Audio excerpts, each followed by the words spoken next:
My dear daddy అంటూ MLC కవిత తన తండ్రి కేసీఆర్ కు రాసిన లేఖ రాష్ట్ర రాజకీయాల్లో కాకరేపింది. అందులో బీఆర్ఎస్ కు సంబంధించిన నెగిటివ్ పాయింట్లని హైలైట్ చేయడంతో హాట్ డిబేట్ మొదలైంది. ఆ లేఖని మొట్టమొదటిగా బయటపెట్టింది బిగ్ టీవీనే. అప్పుడంతా అదో ఫేక్ లెటర్ ని కొట్టిపారేశారు. ముఖ్యంగా బీఆర్ఎస్ సోషల్ మీడియా కానీ శంషాబాద్ ఎయిర్పోర్టులో ల్యాండ్ అవ్వగానే కుండబద్దలు కొట్టేశారు కవిత. ఆ లేఖ తనే రాశానని చెప్పడంతో అంతా కంగు తిన్నారు. ఆ లేఖ రేపిన దుమారం బీఆర్ఎస్ లో సునామీలా మారబోతుందా? అది ఆ పార్టీని చుట్టుముట్టేయబోతుందా?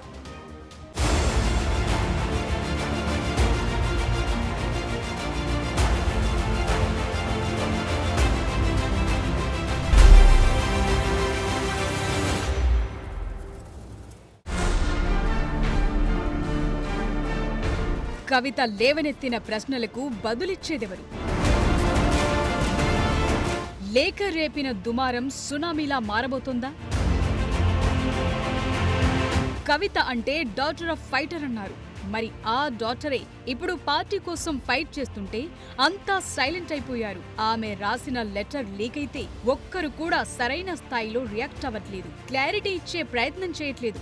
మొట్టమొదటగా తన తండ్రి కేసీఆర్ కు కవిత రాసిన లేఖను బిగ్ టీవీ బయటపెట్టినప్పుడు అంతా ఫేక్ అన్నారు. బీఆర్ఎస్ సోషల్ మీడియా అయితే బిగ్ టీవీని టార్గెట్ చేస్తూ వేల పోస్టులు పెట్టారు.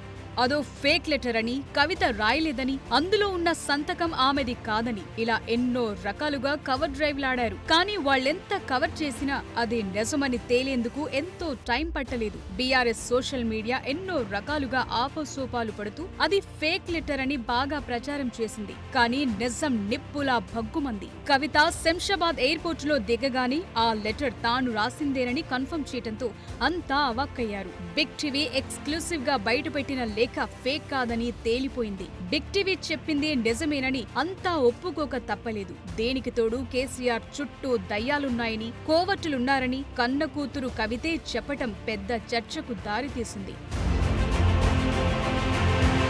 కేసీఆర్ గారు దేవుడు, కేసీఆర్ గారు దేవుడు, కానీ కేసీఆర్ గారి చుట్టూ కొన్ని దయ్యాలున్నాయి. వాళ్ళ వల్ల చాలా నష్టం జరుగుతున్నది.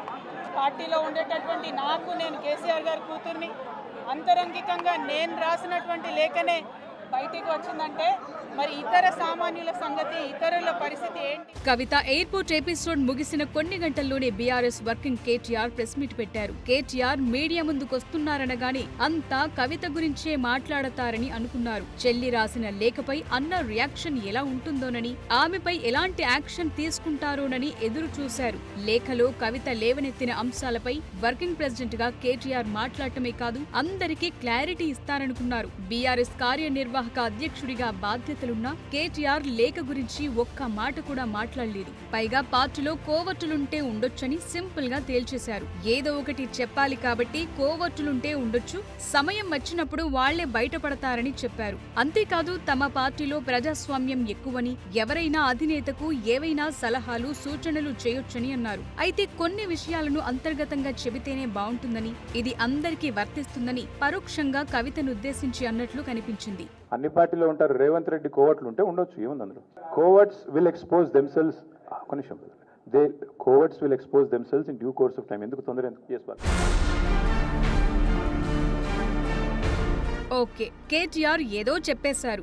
ఆయన కవిత రాసిన లేఖపై ఆమె చేసిన వ్యాఖ్యలపై స్పందించడం ఆయనకు ఇష్టం లేకపోవచ్చు. ఇది వర్కింగ్ ప్రెసిడెంట్ గా ఆయన నిర్ణయమా, పార్టీ అధినేత కేసీఆర్ ఇచ్చిన డైరెక్షన్ తెలియదు గాని మొత్తానికి కవిత వ్యవహారంపై పెద్దగా రియాక్ట్ అవ్వకుండానే సైడ్ అయిపోయారు. మరి నాన్నకు రాసిన లేఖలు కవిత లేవనెత్తిన ప్రశ్నలకు బదులిచ్చేదెవరు? ఇదే ఇప్పుడు అందరిలోనూ మెదులుతోన్న బిగ్ క్వశ్చన్. ముఖ్యంగా బీఆర్ఎస్ పార్టీ నాయకులు, కార్యకర్తలను ఇది ఉక్కిరి బిక్కిరి చేస్తోంది.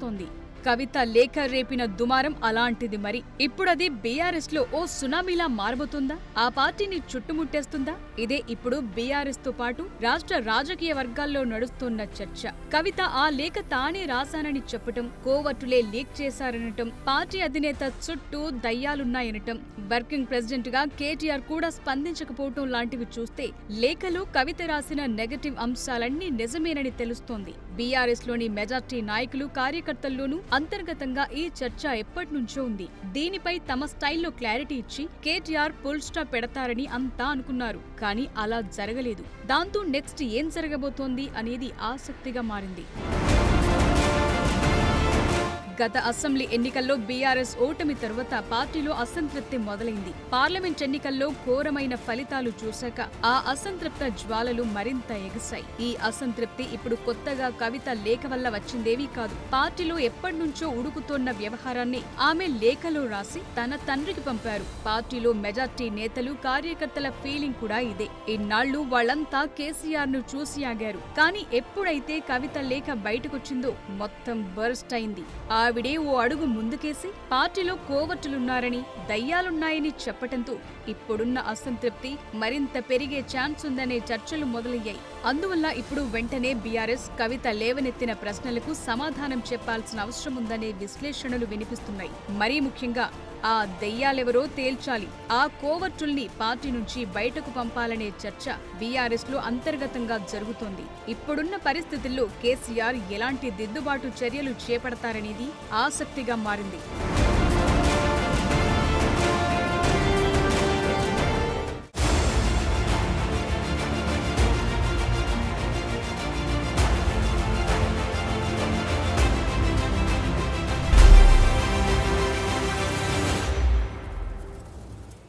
కేసీఆర్ చుట్టూ దెయ్యాలున్నాయనే కవిత స్టేట్మెంట్ చెప్పి వచ్చిన తుఫాను లాంటిది. కానీ భవిష్యత్తులో గులాబీ తీరంలో రాబోయే పింక్ సునామీ గురించి ఇప్పటికైతే హెచ్చరికలేమీ లేవు. కానీ వచ్చాక చెప్పుకునే సునామీ లాంటి పరిణామాలు చాలానే ఉంటాయనే చర్చే ఇప్పుడు బీఆర్ఎస్ ని టెన్షన్ పెడుతుంది. అసలు కవిత అలా ఎందుకన్నారు? ఆవిడని ఇబ్బంది పెట్టిన వాళ్ళెవరు? పార్టీలో కన్న కూతురికి ఇంత అన్యాయం జరుగుతుంటే అసలు కేసీఆర్ ఎందుకు రియాక్ట్ కావట్లేదు?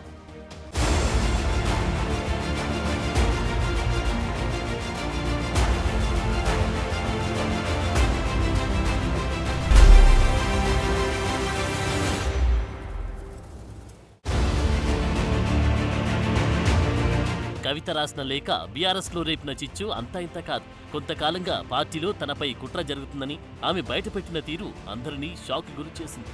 పార్టీలో తనకు తగినంత ప్రాధాన్యం లేదని, కొంతకాలంగా ఆమె అసంతృప్తితో ఉన్నారనే చర్చ కొన్నాళ్లుగా సాగుతుంది.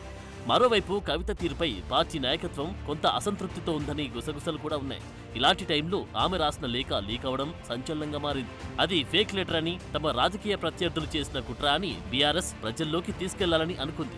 ఇంతలోనే కవిత ఆ లేఖ తానే రాశారని చెప్పడంతో సైలెంట్ అయిపోయారు. అయితే ఇదే బీఆర్ఎస్ నేతలు ఇంతకు ముందు కవితను ఢిల్లీ లిక్కర్ స్కామ్ లో బీజేపీ ఇబ్బంది పెడుతుందని వరుస పెట్టి ప్రెస్ మీట్లు పెట్టి మరీ ఆరోపించారు. మరి ఇప్పుడు పార్టీలో అంతర్గతంగానే ఆమె ఇబ్బంది పడుతుందని తెలుస్తోంది. మరి ఆమెను ఇబ్బంది పెట్టినోళ్లపై ఎందుకు చర్యలు తీసుకోవట్లేదనేది బిగ్ క్వశ్చన్. పార్టీలో కన్న కూతురికి ఇంత అన్యాయం జరుగుతుంటే కేసీఆర్ ఎందుకు రియాక్ట్ కావడం లేదనేది మరో ప్రశ్న.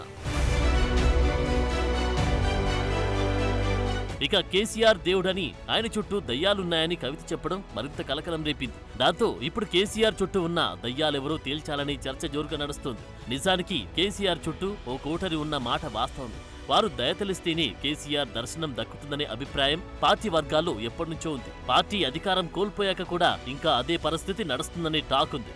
ఇప్పుడు అదే కోటరి వల్ల తనకు, తన తండ్రి కేసీఆర్ కు మధ్య దూరం పెరిగిందనే భావనలో ఆమె ఉన్నారనే చర్చ నడుస్తోంది. అయితే పార్టీలో కవిత దూకుడుకు చెక్ పెట్టేందుకే ఈ లేఖను లీక్ చేశారనే వాదనలు కూడా వినిపిస్తున్నాయి. గతంలో పార్టీలో సంక్షోభాలు నెలకొన్న సమయంలో ప్రతిపక్షాలను, ప్రత్యర్థుల పని అను, తెలంగాణ ద్రోహులను, ఢిల్లీ వాళ్లను ఇతరులపై నెపం నెట్టి ఆ సంక్షోభం నుంచి బయటపడే ప్రయత్నం చేసింది బీఆర్ఎస్ హైకమాండ్. ఇప్పుడు ఆ పరిస్థితి లేదు. కన్న కూతురు కవితే కేసీఆర్ చుట్టూ దయ్యాలున్నాయని చెప్పడంతో ఇతరులపై తోసేందుకు వీలు లేకుండా పోయింది. దాంతో కవిత వ్యవహారం బీఆర్ఎస్ అధిష్టానానికి మింగుడు పాడడం లేదు. దాంతో ఈ వ్యవహారాన్ని ఎలా డీల్ చేస్తారన్నది కూడా ఇప్పుడు ఆసక్తిగా మారింది. కవిత ఎపిసోడ్తో పార్టీలోని రాజకీయ పరిణామాలు ఎటు దారితీస్తాయి, బీఆర్ఎస్ లో చీలికలు ఏర్పడతాయా అన్న కోణంలోనూ పార్టీలో అంతర్గతంగా తీవ్ర చర్చ మొదలైంది. పార్టీలో నెలకొన్న సమస్యల్ని మాత్రమే అధినేత కేసీఆర్ దృష్టికి తీసుకెళ్లాలని, అందులో తన వ్యక్తిగత ఎజెండా ఏమీ లేదని కవిత ప్రకటించారు. ఇదే సమయంలో తమ నాయకుడు కేసీఆర్ అని కూడా నొక్కి చెప్పారు. మరి కవితకు మద్దతుగా గులాబీ పార్టీ నేతల్లో ఎంతమంది ఆమె వైపు నిలుస్తారు అన్నది కూడా ఇంట్రెస్టింగ్ గా మారింది. పార్టీలోని అంతర్గత సమస్యల్ని మాత్రమే కవిత కేసీఆర్ దృష్టికి తీసుకెళ్లారా, మరేదైనా కోణముందా అన్న దానిపైన బీఆర్ఎస్ శ్రేణుల్లో చర్చ జరుగుతుంది. గతంలో బీఆర్ఎస్ లో కీలకంగా వ్యవహరించిన కొందరు నేతల మాదిరిగానే కవిత కూడా పార్టీని వీడి ఇతర పార్టీలో చేరుతారా అన్న దానిపైన చర్చ నడుస్తోంది. ఎందుకంటే కొంతకాలంగా పార్టీలో తనకు ప్రాధాన్యం దక్కకపోవడంపై కవిత తీవ్ర అసంతృప్తితో ఉన్నట్లు ప్రచారం జరుగుతుంది. అందుకు తగ్గట్లుగానే సామాజిక తెలంగాణ సాధించలేకపోయామని, 10 ఏళ్లు అధికారంలో ఉన్న భూమిలేని పేదలకు ఏమి చేయలేకపోయామని చెప్పడం పెద్ద చర్చకే దారితీసింది. మరోవైపు తనపై కొందరు పనిగట్టుకుని దుష్ప్రచారం చేస్తున్నారని మీడియా చిట్చాట్లో చెప్పారు. తనను బాధ పెడితే టైం వచ్చినప్పుడు అన్ని బయటకు వస్తాయని ముందే సూచించారు. ఈ పరిణామాలన్నిటిని చూశాక బీఆర్ఎస్ లో అసలైన ముసలం ముందుందనే చర్చ మొదలైంది. ఇక గులాబీ దళపతికి కవిత రాసిన లేఖపై ఇప్పటి వరకు పార్టీ నుంచి ఎలాంటి స్పందన లేదు. కేటీఆర్ కూడా కవిత వ్యవహారంపై పెద్దగా స్పందించేందుకు ఇష్టపడలేదు, ఖండించలేదు.